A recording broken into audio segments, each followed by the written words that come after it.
High বন্ধুরা, কেমন আছো সবাই? এই মূর্তিটা দেখে অনেকেই বুঝতে পারছো এটা কোথাকার মন্দির বা কোথাকার মূর্তি এটা।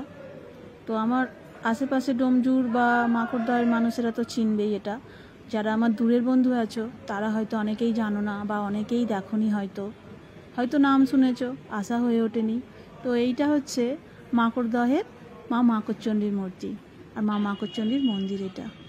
এটা মা মাকড়চণ্ডীর মন্দির। এখানে বছরে একবার বাৎসরিক উৎসব হয়, সেটা পঞ্চম দোলের দিন হয়।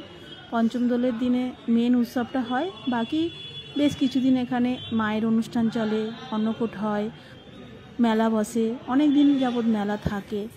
তো আমরা মেন অনুষ্ঠানের দিনে যাইনি, কিন্তু আমরা ঘুরতে গিয়েছিলাম কয়েকদিন পরে।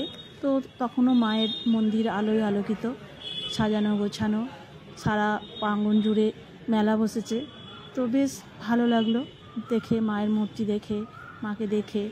তো এর আগেও অনেকবার গিয়েছি, আমাদের বাড়ি থেকে খুব বেশি দূর নয়। এই মায়ের প্রতিদিন ভোগ হয়, মাকে প্রতিদিন ভোগ দেওয়া হয়। মায়ের ভোগে মাছ থাকে, এখানকার মা মাছ ভাত পায়েস টায়েস সমস্ত কিছু প্রতিদিন মায়ের জন্য ভোগ রান্না হয়, ভোগ দেওয়া হয়। আর কোনো ভক্ত যদি এখানে ভোগ খেতে চায় তাহলে সকালে গিয়ে ঠাকুরমশাইয়ের সাথে কথা বলতে হয়। ঠাকুরমশাই কুপনের ব্যবস্থা করে দেবেন, তাহলে তিনি সব বলে দেবেন, ভোগ পাওয়া যায়। মায়ের একটা ইতিহাস যেটা মানুষের মুখে মুখে প্রচলন, তো সেই কথাটাই আমিও বলতে চাই। এই মন্দিরটা অনেক পুরনো, আর মায়ের মূর্তিটা এত ছোট ছিল না। এখানে মায়ের মূর্তিটা নাকি অনেক বড় ছিল। মন্দিরের ভিতরে নাকি একটা রড লাগানো আছে, সেখানে মই লাগানো ছিল। ঠাকুরমশাই সেই মইয়ের ওপরে উঠে মাকে পুজো করতেন, মালা পরাতেন বা সিঁদুর দিতেন। সেটা নিচে থেকে সম্ভব হতো না, মইয়ের ওপরে ঠাকুরমশাইকে উঠে সেগুলো করতে হতো। তো ঠাকুরমশাইয়ের বয়স হয়েছিল, তো উনি প্রতিদিনই পুজো করতেন।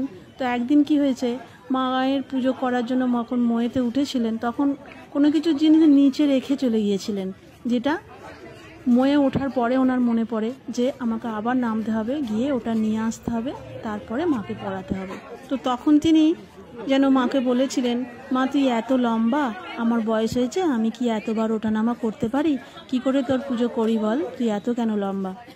সেই কথা শোনার সঙ্গে সঙ্গে মায়ের মূর্তি নাকি মাটির নিচে নামতে শুরু করে। তো ঠাকুরমশাই তো তড়িঘড়ি করে মই থেকে নেমে কোনো রকমে ছুটে এসে মায়ের ওইটুকু মূর্তিকে পাঁজা করে ধরে মায়ের কাছে ক্ষমা চায়, বলে মা আমার ভুল হয়ে গেছে। মায়ের ইচ্ছা ছাড়া কিছুই হয় না, মা চাইলে ওটুকুও নিচে নেমে যেতে পারতেন। ঠাকুরমশাইয়ের ভক্তি বলুন বা মায়ের ইচ্ছা বলুন, তো ওইটুকুই রয়েছে। মাকে পুজো করার জন্য প্রতিদিন মায়ের ওই মূর্তিতেই পুজো হয়।